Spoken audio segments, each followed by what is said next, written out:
Komið sæl, ég ætla að lesa fyrir ykkur aðeins úr bókinni Vegurinn til Krists, blaðsíðu 54. Það segir þar: Mörgum verður á að spyrja, hvernig á ég að fela mig Guði? Þú óskar að fela þig honum, en siðferðis þrek þitt er of veikt. Þú verkist í fjötrum efans og ert ofurseldur syndarvenjum lífsins. Loforð þín og áform eru áþekkust reipum úr sandi. Þú hefur ekki vald yfir hugsunum þínum, hvötum eða tilfinningum. Vitneskjan svikin loforð og óframkvæmt áform lamar traust þitt á eigin einlægni og leiðir þig til að ætla að Guð geti ekki veitt þér móttöku. En þú þarft ekki að örvænta. Þér verður að lærast að skilja hið sanna afl viljans. Valdið til að velja hið góða eða illa, taka ákvörðun. Það er orkan sem stjórnar manneðlinu. Allt veltur á því að viljinn beinist í rétta átt. Guð hefur gefið mönnunum vald til að velja og hafna. Þeirra er að neita þess. Þú getur ekki umbreytt hjartalagi þínu. Þú getur ekki af eigin ramleik hneitt það að Guði. En þú getur kosið að þjóna honum. Þú getur beygt vilja þinn undir hann og þá mun hann koma því til leiðar hjá þér að þú viljir og vinnir í anda hans. Með þessu móti kemst allt eðlið þitt undir stjórn anda Guðs. Ást þín mun beinast á honum og hugsanir þínar verða samkvæmt vilja hans. Þrá eftir hinu góða og helga er réttmæt, svo langt sem hún nær. En ef þar við er látið sitja, er hún einskis megnug. Margir munu glatast, þótt þeir voni og þrái að verða kristnir. Þeir komast ekki nógu langt til að fela vilja sinn Guði. Þeir kjósa ekki núna að verða kristnir. Ef þú beitir viljanum rétt, getur algjör breyting orðið á lífi þínu. Með því að fela Kristi vilja þinn, tengist þú valdinu sem er öllum yfirvöldum og veldi æðra. Þú munt öðlast styrk af hæðum til að verða staðfastur og með því að gefa þig þannig algjörlega Guði á vald, mun þér auðnast að taka upp nýtt líf, líf trúarinnar. Og þannig lýkur þessari tilvitnun í Vegurinn til Krists. Og kannski hefur þú staðið á þessum krossgötum, þráð að gefa þig að fullu, en samt fundið fyrir tókkrafti gamalla venja, efa eða ótta við að missa stjórn. En þú ert ekki einn. Sjálf löngunin til að gefa Guði er sönnun þess að náðin er þegar að hrærast innra með þér. Að gefa Guði er daglegt viðfangsefni. Að leggja niður það sem við höldum okkur fast í, svo að við getum gripið það sem raunverulega heldur okkur. Byrja með hvísli, drottin, ég er þinn. En hversu fljótt getur það hvísl drukknað í sjálfstrausti eða blekkingunni að við verðum að ná fullkomnun áður en við getum nálgast Guð. En hér er leyndardómurinn. Að gefast Guði er dyrnar að því að skipta út veikleika okkar fyrir styrk hans, ringulreið okkar fyrir frið hans, vilja okkar fyrir visku hans. Hvers vegna finnst okkur svona erfitt að gefast Guði? Vegna þess að það krefst þess að við losum okkur við það sem við höfum treyst á.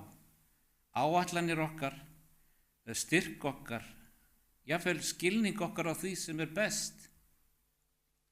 Við erum eins og börn sem halda á brotnu leikfangi, hrædd við að opna hendur okkar fyrir gjöfinni sem er í boði. Við segjum: Ég vil fylgja Guði, en hikum samt, óttumst það sem hann gæti beðið okkur um. En hvað ef beiðni hans er ekki krafa heldur boð frelsi? Að gefast Guði er að fela honum líf okkar, venjurnar sem binda okkur, efasemdirnar sem ásækja okkur, eigingirnin sem einangrar okkur. Þetta er ekki yfirbugað með viljastyrk, heldur með því að gefast Guði. Slepptu takinu, hvíslar andinn og leyfðu mér. Það að gefast Guði er ekki einskiptis aðgerð, heldur dagleg fórn. Dag hvern höfum við tækifæri til að segja, leiddu mig drottinn. Við leggjum áætlanir okkar fyrir fætur hans, ekki sem fangar sem lúta örlögum, heldur sem börn sem treysta umhyggju föður síns. Suma daga upplifum við þetta sem baráttu, glímu við stolt, ótta eða sársauka óuppfylltra langana. Aðra daga verður það kyrrlát lausn, ljúft andvarp. En dag hvern er þetta leiðin til friðar. Ímyndaðu þér að byrja hver dag með opinn hug, leggja dagskrá dagsins í hendur hans sem allt veit, fús til að leiðast af anda Guðs. Þannig verður líf okkar ofið guðdómlegum tilgangi, ekki með örvæntingafullri áreynslu okkar, heldur með trúfastri leiðsögn hans. Og þegar við grípum tilbaka það sem við höfum reynt að gefa eftir, mætir náðin okkur aftur. Boðið stendur áfram, komdu, gefðu eftir og treystu. Hvað gerist þegar við sannarlega gefumst Guði? Tilfinningar okkar breytast. Við erum ekki lengur knúin áfram af eigingirni eða þörfinni fyrir að stjórna. Í staðinn slá hjörtu okkar í takt við Krist. Hugsanir okkar sem áður voru víðsvegar eins og lauf í vindi, byrja að sameina sannleika hans. Þetta er ekki að missa tökin, heldur að uppgötva það sem hann skapaði okkur til að vera. Að gefast Guði umbreytir einnig samskiptum okkar, að þegar við hættum að krefjast okkar eiginleiða, verðum við full kærleika, þolinmæði og auðmýktar. Það sem áður pirraði okkur vekur nú samúð og fólki sem við áttum í erfiðleikum með að fyrirgefa verður tækifæri til að endurspegla náð. Það er kraftaverkið. Þegar við gefum okkur Guði, gefur hann okkur aftur heiminn, ekki eins og við vorum, heldur eins og hann er. Og gefast Guði er að lifa í trausti. Það þarf hugrekki til að segja, ekki minn vilji, heldur þinn. Það þarf trú til að treysta því að áætlanir hans séu betri en draumar okkar. En hér er fullvissan, sá sem kallar okkur til sín, er sá sami og sjálfur gafst Guði. Hann þekkir kostnaðinn og lofar að ganga með okkur í hverju skrefi. Svo í dag, ef þú heyrir rödd hans, hertu ekki hjarta þitt, ekki bíða þangað til þér finnst þú verðugur eða nógu sterkur. Komdu til hans eins og þú ert.